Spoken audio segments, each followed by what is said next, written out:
Okay, so we're going to go over the second portion of the test review. Number 13, which statement about polygons is not true? Okay, not true. Remember, a polygon is a closed figure. It has 3 or more sides and has straight lines. A says if all the angles of a triangle are congruent, then the measure of each angle is 60. Okay, all angles of a triangle are congruent. So what we're talking about is an equilateral triangle because this side, and the third side are all the same. They're each 60 degrees. Well, let's find out if that's true. 60 degrees, 60 degrees, 60 degrees. Remember what we know about a triangle? Tri equals 180 degrees. 60 times 3 is 180. That is true. B says if a triangle has a right angle, then both of the other angles are acute. Okay, if it has a right angle, so if we were to draw a triangle that has a right angle and connect them, here's our right angle, each of the other sides would be acute. That is true. C says if a figure is a rectangle, then the sum of the measures of two angles is 180. Okay, so let's look at a rectangle. We know that every angle is a right angle. The sum of the measure of two angles is 180. So they want to know if we add these two up, are we going to get 180? Well, if this one's 90 and this one's 90, 90 plus 90 is 180. That is true. If a quadrilateral has exactly two obtuse angles, then each of the other angles is a right angle. Well, let's make two obtuse angles, connect them. If I connect, am I going to get a right angle? No. Let's try again. Let's try from a right angle. Now can I get an obtuse? Well, I can, but that's not a quadrilateral. So if I try to do it with a quadrilateral for 4, I can't do it. I'd have to do a different shape. So this one is not true. Answer is D. Number 14, which is not always true about a parallelogram. Remember, a parallelogram is two pair parallel. A says the sum of the measures of the four angles is 360. If it's a parallelogram, it is a quad, and we know a quad is equal to 360. That is always true. B says opposite angles are equal in measure.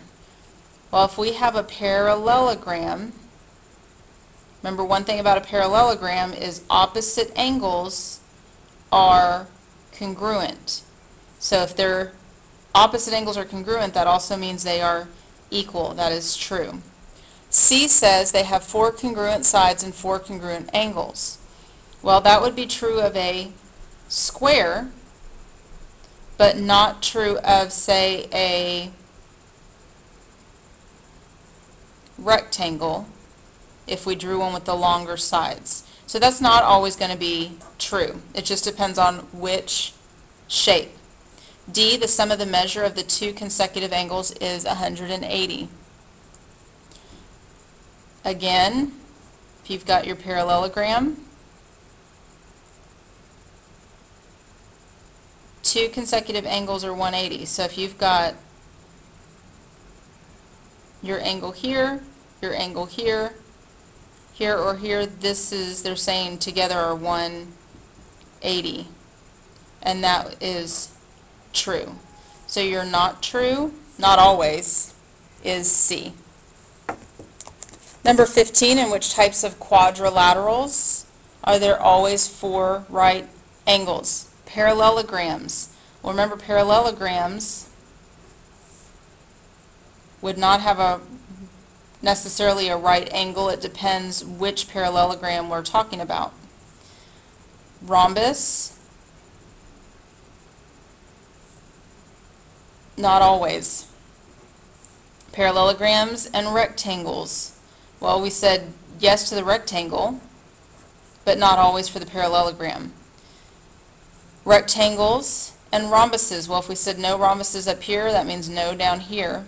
Rectangles and squares, we have our rectangle, all 90 degrees, and our square, 90 degrees. Your answer is D.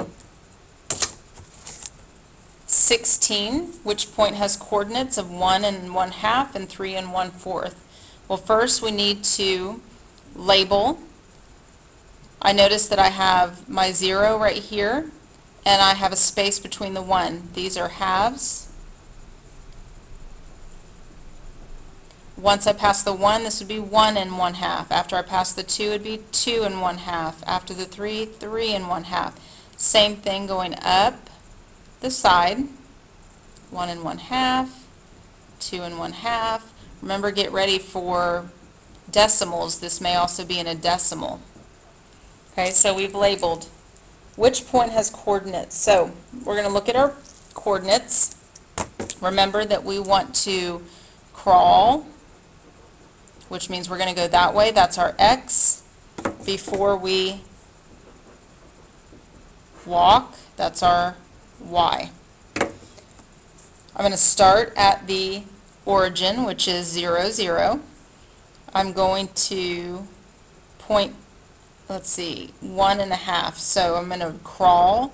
Here's my 1, 1 1/2. Now I need to walk 3 1/4. Well, 3 1/4, let's go up. Here's 3. This would be 3 1/2. Well, 3 1/4 is right in between. So point B is my answer. This is 1 1/2, 1 1/2, and 3 1/4. Okay, number 17.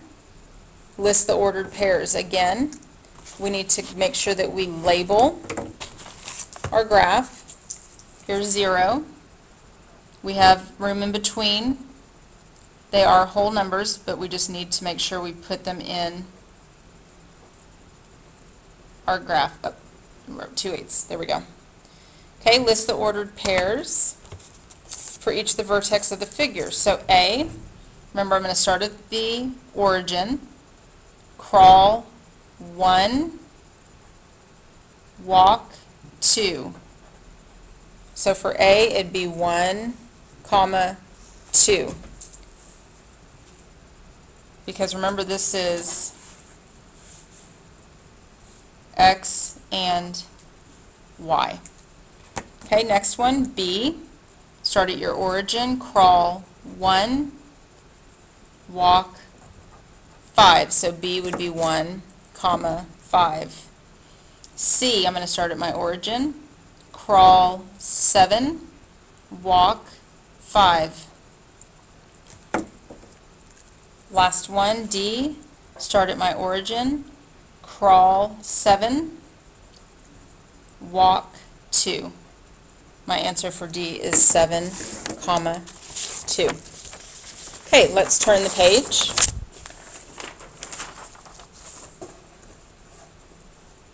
Okay, they want us to find our coordinates. So point A. Do I need to label anything? Yes. Here's my 0.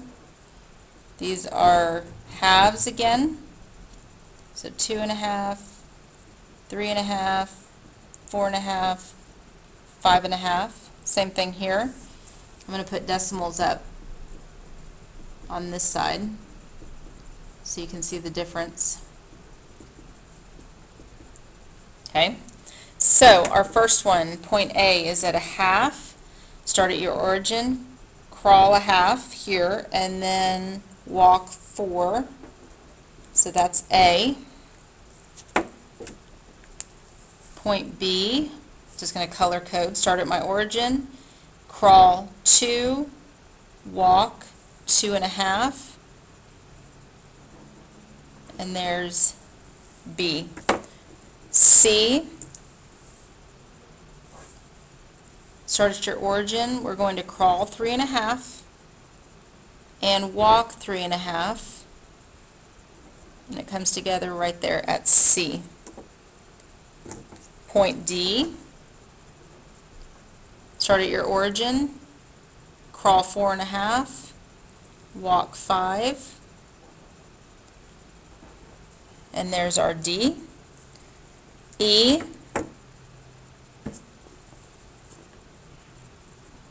start at your origin, crawl 5, walk 2,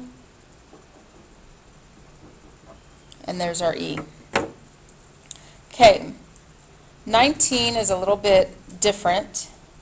Oh, and it's already drawn on here for us. Let me erase so that we can look at. What I did was I took a ruler, or if you were in the middle of taking a test, you could always use the side of a piece of paper. But it's looking for which of the following orders best represents point Z. Well, point Z is the missing piece of this rectangle.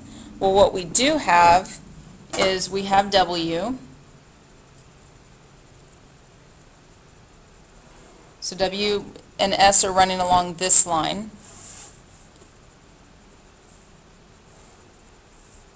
Here, here, and so we know that there's a line here. I'm not going to try to fill in all my lines for the grid because I know if I can construct that rectangle, I can see the vertex that I'm missing. I'm missing that right there because that is my rectangle. So it says which one? We've got crawl 8. No, there's nothing on 8. Crawl 1.5. Oh, that's 1.5.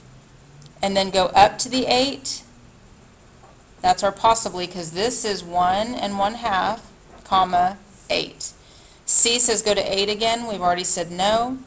D says 7.5. No. So your best answer is B. So I don't think we'll see that often, but if you don't have lines, just fill in the lines that pertain to the question. And last one, number 20, the figure is a parallelogram. The figure appears to have.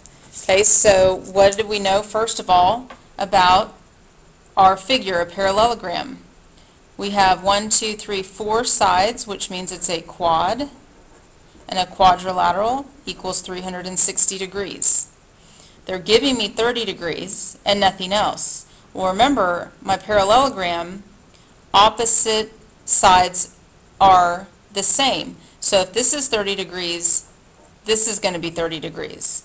Well, that leaves me with 2 unknown angles. So remember, we're going to add up what we have. So we know that so far we have 60. We need 360. Subtract what they gave us. I'm left with 300. But remember, I also am missing 2 angles. I don't want to put 300 and 300. That'll be way more than 360 total. So what am I going to do? Well, I need 300, and I need part of that to go to this side, part of it to go to this side. Parallelogram says that these two are the same. So we will take 300 and divide it by 2.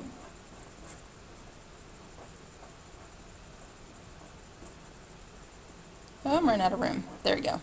So each of these is 150, I think. How do I know? Add them up. 150, 150, 30 and 30 is 60. 360, it adds up. So those are my angles. Now, my answer choices say I have 4 right angles. No. 4 obtuse? No, I have 2 obtuse. 2 acute, 2 obtuse? Maybe. 2 acute, 2 right? No. My answer is C. Okay, that's it for your test review. Good luck on the test tomorrow.